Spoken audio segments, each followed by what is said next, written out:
In today's video, I'm going to teach you how to edit mobile site in Shopify.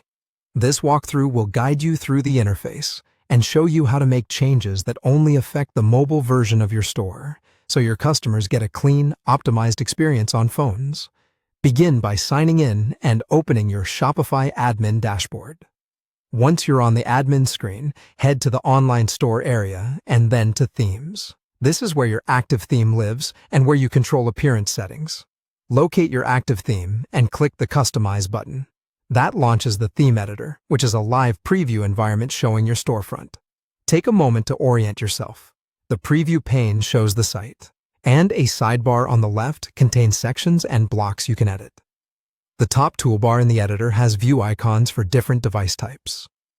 To switch to the mobile view, click the phone icon in that top toolbar. The preview will change to show how your site looks on a phone.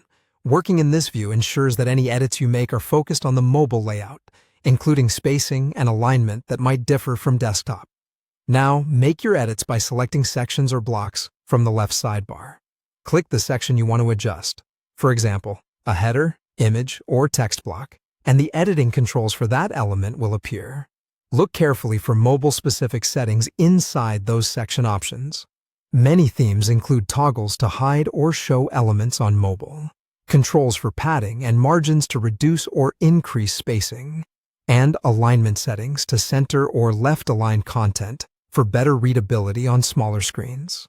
If you want to apply broader changes that affect multiple parts of the site, use the theme settings, which are accessed via the gear icon in the editor. Theme settings usually control global options like typography, color palettes, and site-wide layout choices that influence how all sections render on mobile. As you make changes, use the live preview to scroll through pages and check how content stacks and whether buttons and images are easy to tap. Mobile viewers appreciate larger tap targets, concise text, and reduced visual clutter, so consider hiding non-essential elements on mobile when those options are available. When you're satisfied with the adjustments, click Save in the top right corner of the editor to apply your mobile-specific changes. Saving ensures your edits go live and remain consistent across sessions. That's it. You now know how to access the theme editor, switch to the phone view, make mobile-focused edits, use global theme settings, and save your work for a better mobile shopping experience.